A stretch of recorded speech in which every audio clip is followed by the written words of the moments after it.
bersama dua temannya, Kliwon dan Turing, untuk membuktikan cerita tersebut. Kalau memang ada suara gamelan, kita harus tahu sendiri, bisik Salem.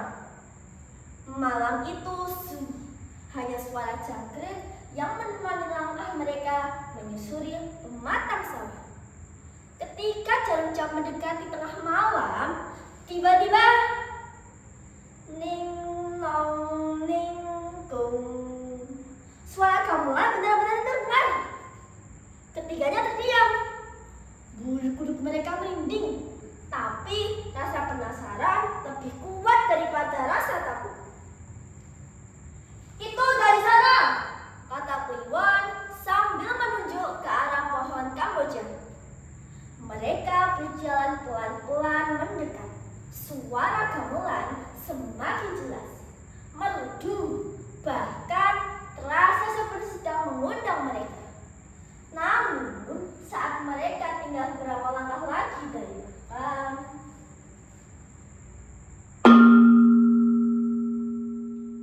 suara gong terakhir menggema panjang, lalu sunyi, hilang, seolah tidak pernah ada apa-apa. Ketiganya saling berpandangan. Barusan nyata kan? Tanya Turi dengan suara gemetar. Sarah mengangguk. Nyata. Namun saat mereka menoleh ke arah makam, sesuatu terasa berbeda. Angin tiba-tiba berhembus pelan. Dan bunga Kamboja jatuh satu persatu. Dalam keheningan itu, mereka merasa seperti sedang diawasi.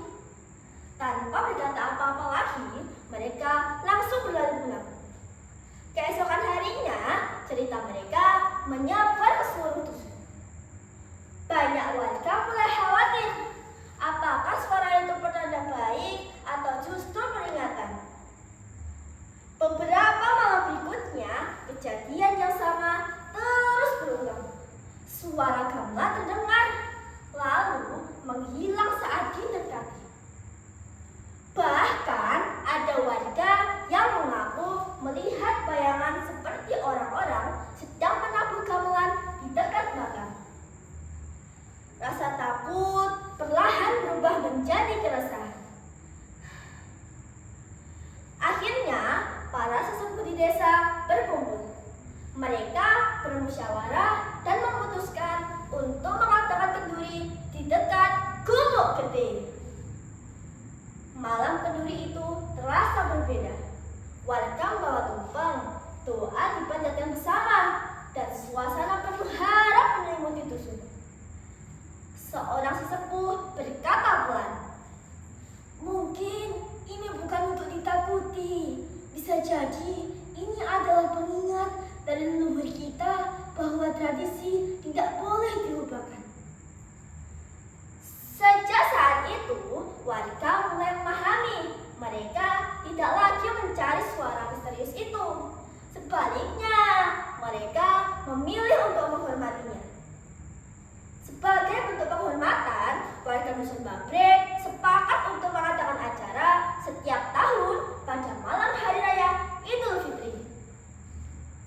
Ada yang mainkan ketoprak, ada juga yang mengenaskan wayang orang. Gamelan ditabuh warga sendiri, penuh semangat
kalian bagaimana?